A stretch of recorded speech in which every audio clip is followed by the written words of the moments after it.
The real costs of selling a home. What sellers need to know. Selling a house is one of the most significant experiences people go through in their lifetime, and often it's the beginning of a new chapter. In fact, real estate transaction is often considered the third most difficult, complicated, and emotional transactions people face after death and divorce. And I don't just mean financially. It's emotional, it's deeply personal, and very often it's connected to an important life changes. Sometimes it's growing families, sometimes it's downsizing after decades of memories, sometimes it's a job change, a relocation, a fresh start, or even a bittersweet goodbye. And yet, the most people think about selling a home, their focus goes to just one thing: the price.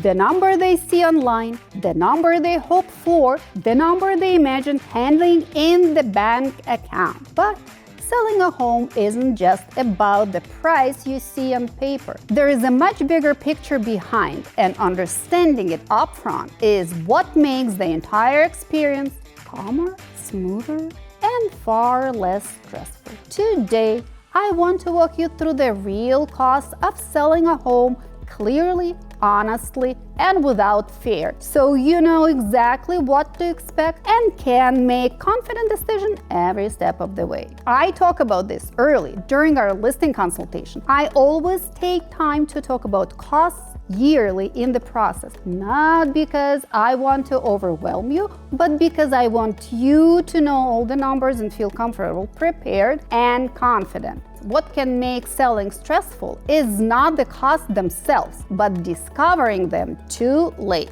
Sometimes that happens during the escrow, when the preliminary closing statement is received, or even closer to the closing, when everything feels rushed. That's when surprises feel heavier. That's when emotions run high, and that's when sellers say, "I wish I had understanding of that earlier." My role is to make sure you never feel that way. There are real costs involved in selling a home, and that's completely normal, but they should never be confused, rushed, or hidden. Where everything explained clearly from the beginning, the process feels predictable. And when something feels predictable, it feels calm. And when it feels calm, it feels safe. Seller fees are the cost directly connected to selling your house. They represent the services required legally, transferring ownership, protect everyone involved, and complete the transaction properly. These are not random charges, they are not added at the last minute, and they are never meant to surprise you. Each fee exists for a specific reason: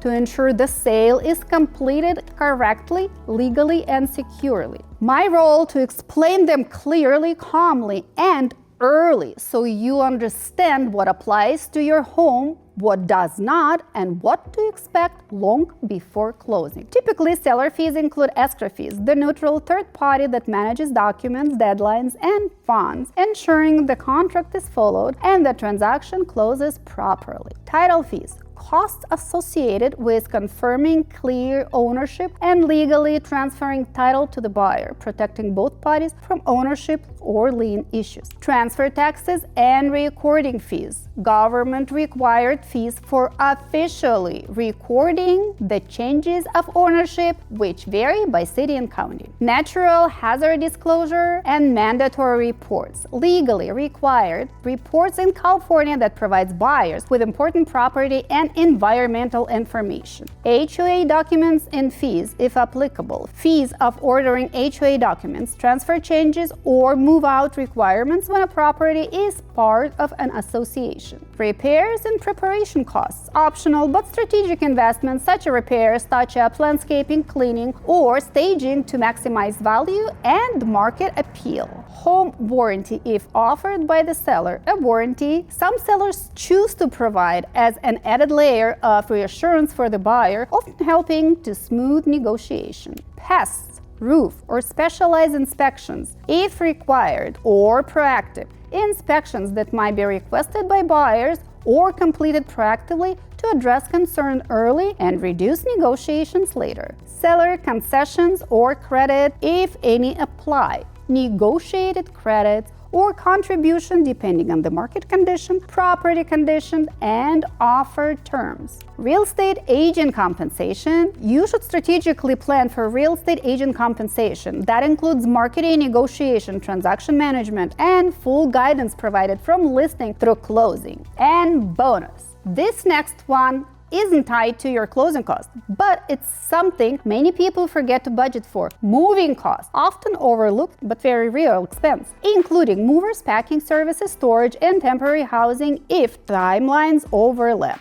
Final thoughts. Selling a house, it is not just a transaction. It's a life moment. It's the closing of one chapter and beginning of another. And my goal is never just to sell your home. My goal is to guide you with honesty, care, integrity, and clarity, so you feel supported, informed, and confident every step of the way. When you understand the costs and the process, everything feels calmer, decision feels easier, and experience feels respectful, not stressful. If you're thinking about selling or even just exploring your options, I'm here for you. We can talk, we can plan, and we can move forward together with no pressure. Let's plan smart. I'm here for you with all my heart. Galina Shekhtman.